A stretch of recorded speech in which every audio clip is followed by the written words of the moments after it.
Hi friends, இன்றைக்கி மதியம் சாப்பாடு சாதம், சாம்பார். அதுக்கு துவரம்பருப்பு, பாசிப்பருப்பு சேர்த்து மஞ்சத்தூள், எண்ணெய் ஊற்றி வேக வச்சுருக்கோம். சாதம் வெந்துக்கிட்டு இருக்குது. வெண்டைக்காய், வாழைத்தண்டு, பிஞ்சா வாழைத்தண்டு பொரியல், முள்ளங்கி சாம்பார். இன்றைக்கி மதியம் லஞ்சு தான். வெண்டைக்காய் பொரிக்கிறதுக்காக இது பொடி தயார் பண்ணுறோம். நெடக்கடலை, கடலைப்பருப்பு, உளுத்தம்பருப்பு, தேங்காய் வறுத்து தனியாக எடுத்து வச்சுக்கணும்.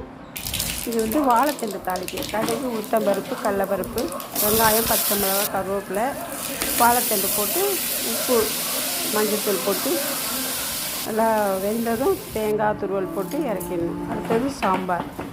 முள்ளங்கி போட்டு வேக வச்சுருக்கோம். இதில் புளியும் மிளகாத்தூளும் கரைச்சி ஊற்றி தாளித்து ஊற்றினா சாம்பார், முள்ளங்கி சாம்பார் ரெடி. தாளித்து பெருங்காயம், கடுகு, கருவேப்பிலை தாளித்து ஊற்றணும் சாம்பாருக்கு.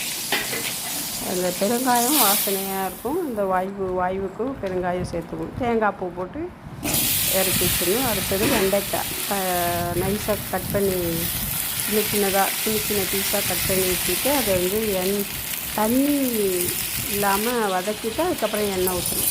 இது பொடி அரைச்சிக்கணும். இந்த வெண்டைக்காய் பொடி வெண்டைக்காய் அது மாதிரி அதில் வறுத்த ஜாமான்லாம் போட்டுக்கிட்டு பெருஞ்சீரகம், உப்பு, தனி மிளகாத்தூள், கரம் மசாலா, மஞ்சள்தூள் எல்லாம் அரைச்சி வச்சுட்டு தண்ணி ஊற்றாமல் அரைச்சிக்கணும். நல்லா வெண்டைக்காய் வதங்கி வந்ததும் அதோட இதுலேயே உப்பு எல்லாமே போட்டுக்கலாம். அதனால் உப்பு எல்லாம் அதிலேயே போட்டிருக்கோம். அதனால்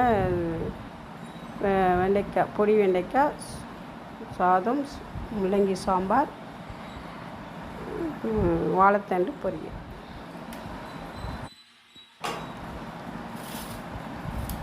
ஓகே ஃப்ரெண்ட்ஸ், பொடி வறுத்து போட்ட வெண்டைக்காய் டேஸ்ட்டாக